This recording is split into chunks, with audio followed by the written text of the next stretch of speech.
I've seen a lot of places where they say the interview starts before the interview starts. People should be focusing more on getting an internship, paid or unpaid, or volunteer job. Volunteer jobs are really, really important. But everyone is missing that experience point. What if someone is already working in a 482 visa and they get fired? What happens after? And are they eligible to get another job? I got my last 2 jobs when I was working without applying. Today's whole podcast, we wanted to center on helping people to get their dream job or career job. Hello everyone, this is Viren, this is Jhalla from Aussizz Group Clayton. Today we are again back with one more very interesting personality. We got Pam here today with us. He is the founder and the director of Elevar Careers Coaching, and he has helped 230 applicants till now to get their dream jobs and apply for a lot of other jobs as well, which they want to. So let's ask him a few questions and let's find out what is the secret of unlocking the job or your future or your dream job. And today we got Chetan, who is going to help us conduct all this podcast and ask a few more questions as well. So Pam, how are you today? I'm very good, and thank you for the lovely introduction, Viren. No worries. All right. So Pam, we are, as you know, we are a migration firm and we get a lot of inquiries about a lot of visas. But nowadays, the trend is that immigration department chooses you if you are working in a nominated occupation. If it's a general skill in migration, like for example, IT or teaching, or if you are talking about trade, everyone who is having their job in their occupation gets priority. If they don't get invited, the second option is employer sponsor, as you know. In employer sponsor, yes, you need to be working in your nominated occupation and the employer should be sponsoring you. So all in all, job is a vital part of getting your PR in Australia, bringing your dream closer and closer and closer. So what happens is when people come to us, they say, yes, we have got good marks, we got good degree, we can't land a job in Australia. So I want to know, what's the secret to that? There should be something which they are not doing right, correct? And that's where you come in, a career coach. How do you assist, or how do you do, or what's your mantra to get a job in Australia? That's a great question to start with. So, over the last 4 years, Viren, I've been able to help more than 230 people, especially international students and migrants who may not have a lot of local experience. They just might have just a degree and some skills or part-time jobs. So if you ask me, the mantra is tapping into the hidden job market more and finding ways to fill the skills gap that where employers find valuable, especially for a migrant background. For an example, if I explain, a lot of migration, like students going to Seek, Indeed, and just apply for jobs that are online. My mantra, the secret is 80% of the jobs that are there on LinkedIn Seek comes there after the jobs gets filled, officially or unofficially, in the background. Wow. So you telling me that the job is there just for the sake of having there? It's already been decided, is it? This is how the job market runs now.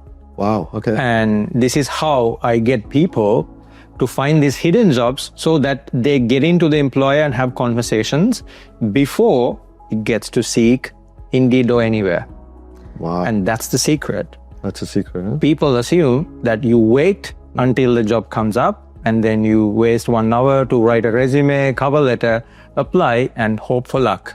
But it never comes. Okay. So this misconception which is there between international students, that finding a job after the study or with the study, or you should be having a certain experience to get a job. Is it true, or it's just that you need to be at the right place at the right time, or is there something to do with the CV, or you should be knowing the right person? What is the secret?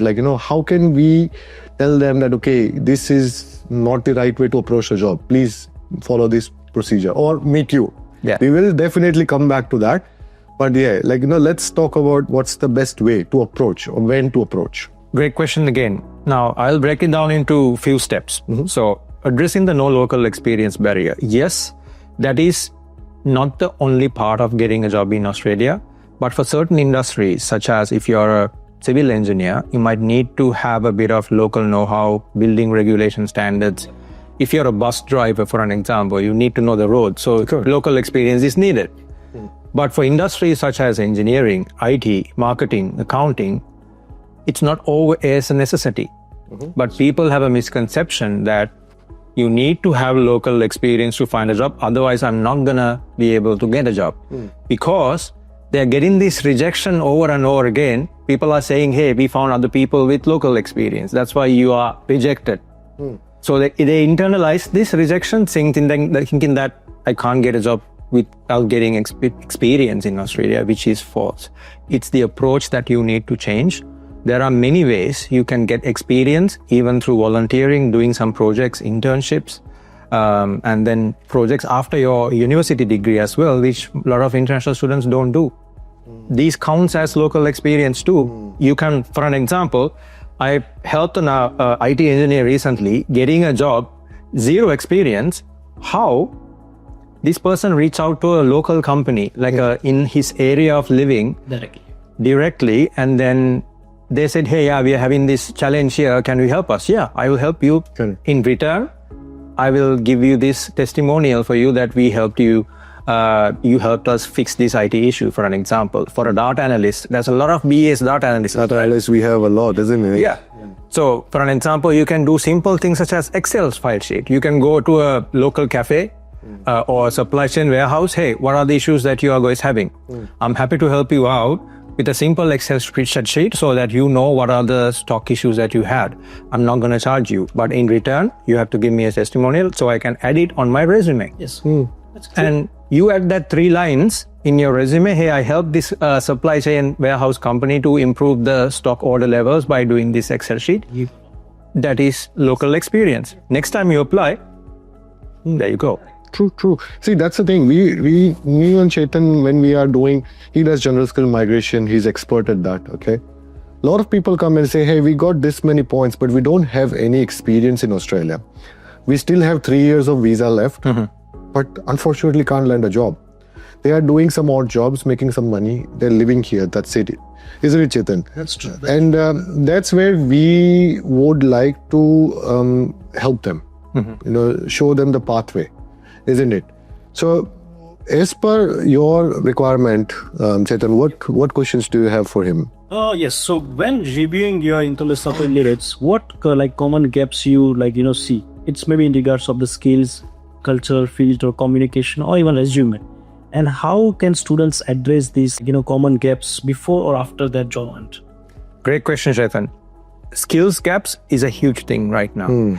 So I've seen a lot of international students taking part-time jobs that are in their comfort zones. For example, you might go to Uber delivery, do a cleaning job that is very safe, but it doesn't give them exposure to talk with Australians, native English speakers, improve their communication skills.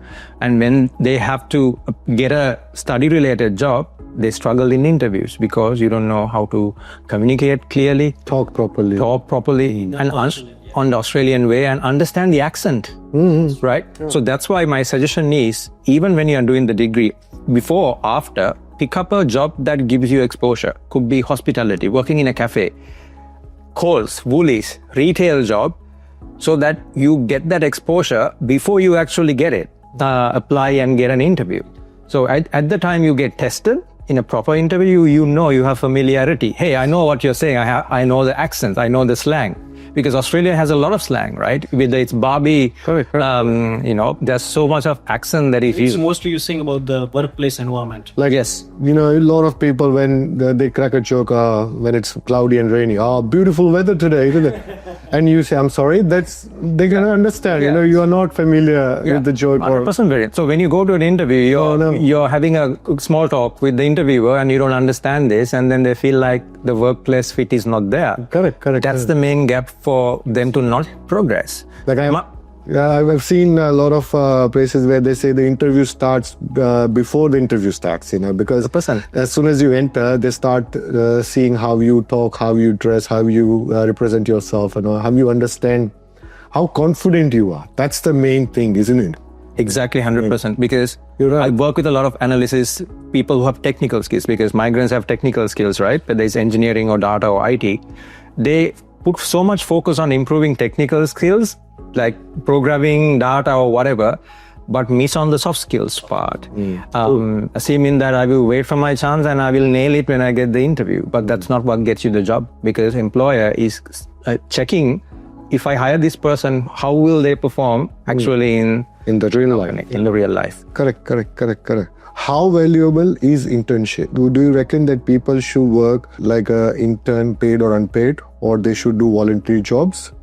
Or do you reckon that they should be straight jumping to their dream jobs? I really want to know how good as a career point of view will be to do internships and voluntary work.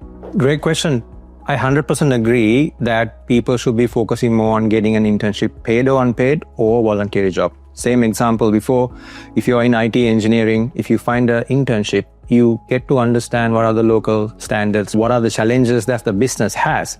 These are the valid points you can talk in interviews rather than just talking about your skills. True. So you know that from my internship, I understand the challenges that you're facing is this is how I can help you.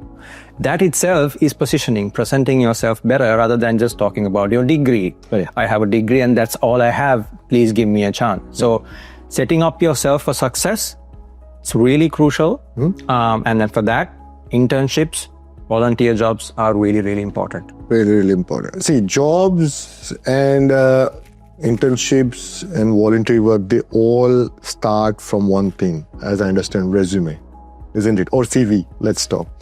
So what are the practical strategies or techniques or building your resume an international student should be using? And do you reckon he should start this while they are studying, or they should be doing after the studies? And the main major question, how valuable is your experience which you have done overseas? Is it useful or it's just waste of time? Another misconception, Viren. It's very valuable.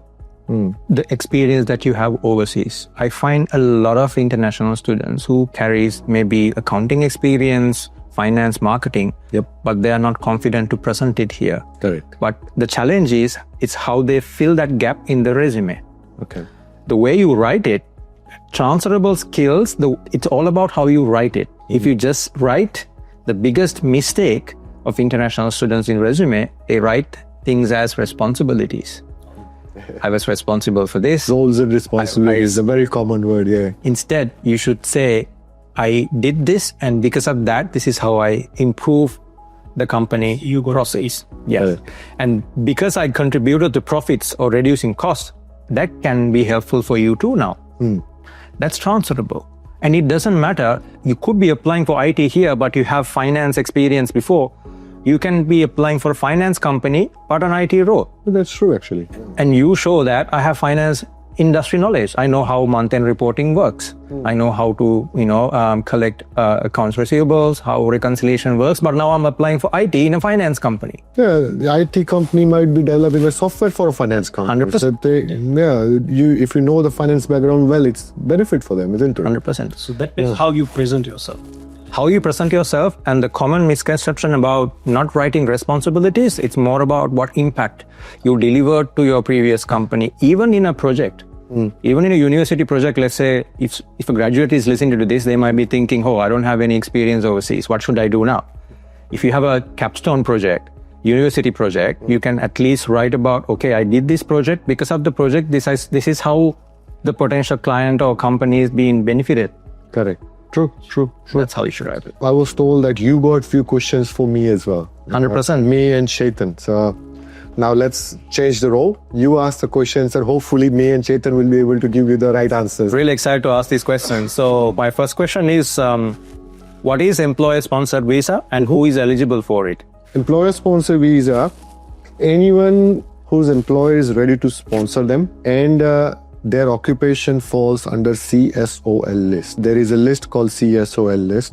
If that list has your name on it and the occupation on it, if you got relevant study and a relevant required experience. For example, in employer sponsor, if we talk, there are two visas, 482 and 186. There is one more which is 494. So if you are working in regional, living in regional, then you can apply for 494. For that, there is a different list, but if you are, the general stream goes towards 482 and 186. Now, 482, 186 has certain occupations in them. Again, they have all different requirements, but general rule of thumb is if you got relevant study And if you got 1 year of experience, you can always apply for 482. Saying that, who can apply 482? If you look at the business point of view, then you should be requiring a position which is genuinely required in the business. So that's called GOP, genuine of position. For example, let's say IT company. If an IT company tries to sponsor a chef, it's not a genuine position. They don't require a chef until unless that IT company is having own restaurants and chains of restaurants or something like that. An IT company requires an IT personnel. Yep. Or more like an HR manager or office manager or like let's talk about accountant, for example. But why would an IT company need a mechanical engineer? It doesn't make any sense, isn't it? So that's the genuine of position requirement. Okay, so that's how it works. Thanks for that. And talking about that in terms of other eligibility criteria for an employer, are there any other criteria that you can share? Sure. Okay, so the main 3 criteria which an employer should be looking at. Yep. Well, number 1, there is a genuine position requirement in the business, which we already talked. Yes. The position should be genuinely there, and you can't find a permanent resident citizen who can take over that position in your business. Then only you can approach a migrant and provide them 482 or 186. Number 2, your financial capacity. If the business is not making enough money, Okay. how are they going to sustain the employment? You get what I'm saying? Yes. Like a lot of employers, a lot of startups, they desperately need people to come and work for them, but they don't have financial capacity. Yes, there are a lot of other ways, like, you can show that you can give a financial plan, okay, but then it comes down to the case officer, if he wants to accept it or not.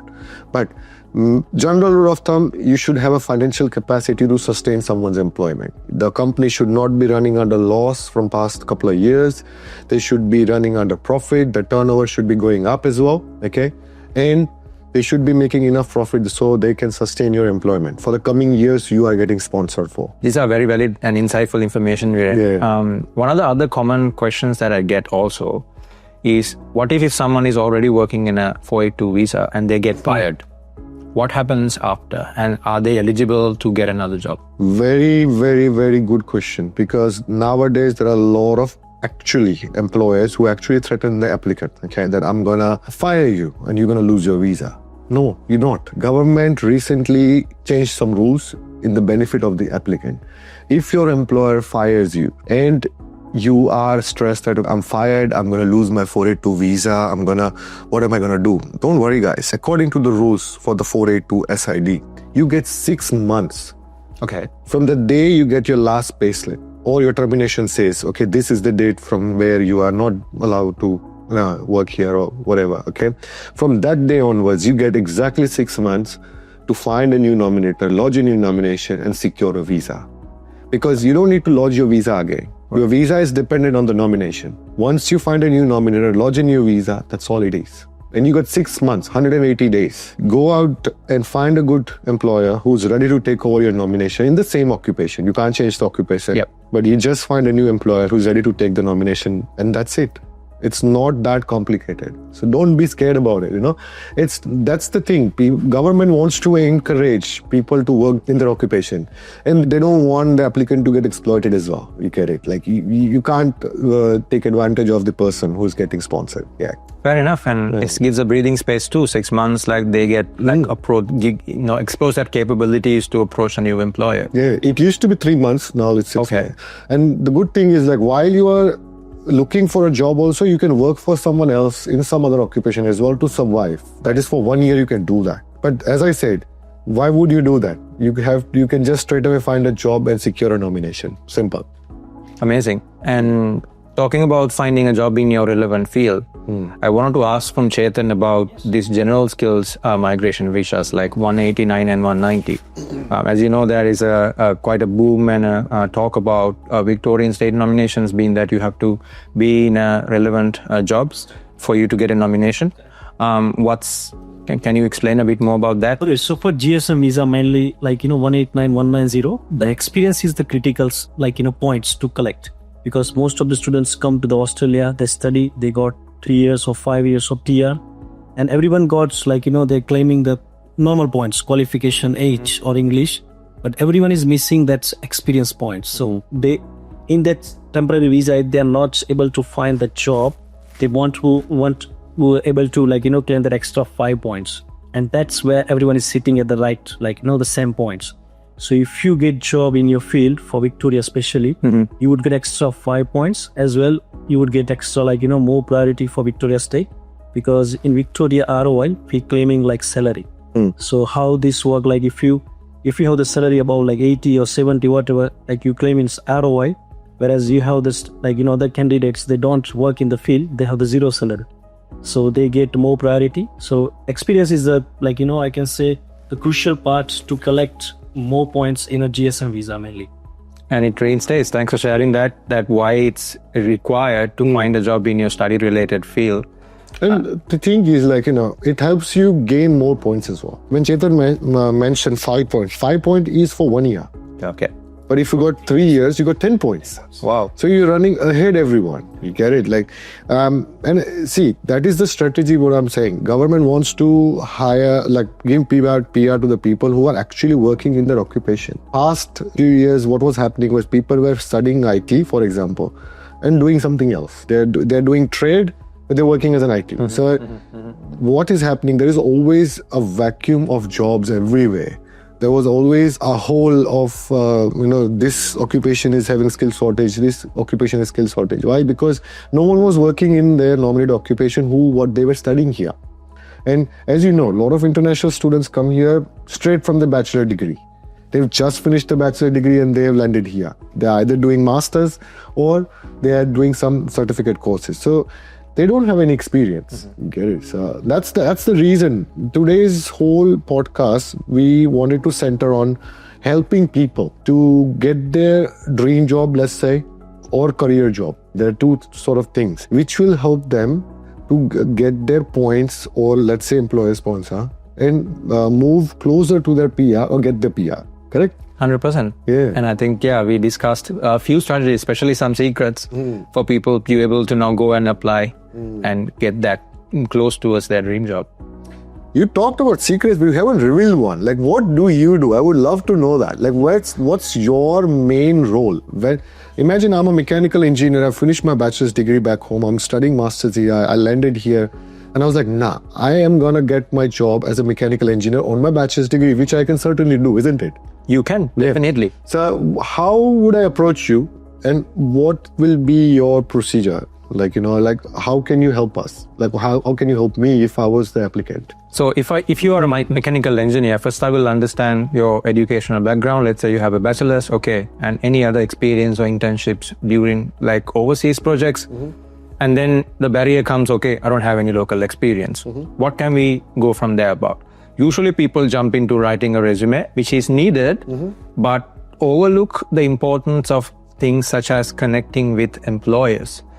I would work with you to understand what are the target companies that you would want to target, right? What are the challenges they have? How can I go to them? Not everyone, you have to go to the site itself, but other ways you can connect, such as inviting to coffee chats. Connecting with hiring managers, HR managers in these companies, tactically on LinkedIn, saying that, hey, look, I understand you are going through do these things. This is what I have done. This is how I can help, right? Can we come into a 15-20 minute call on Google Meet, Zoom? Correct. Understand what are their challenges, right? So I will help you to build that confidence to explore people, employers in that way, in addition to applying for jobs. But most people only apply for jobs. And other part is completely using LinkedIn as a platform so people can come to you instead of you going to them. That has happened.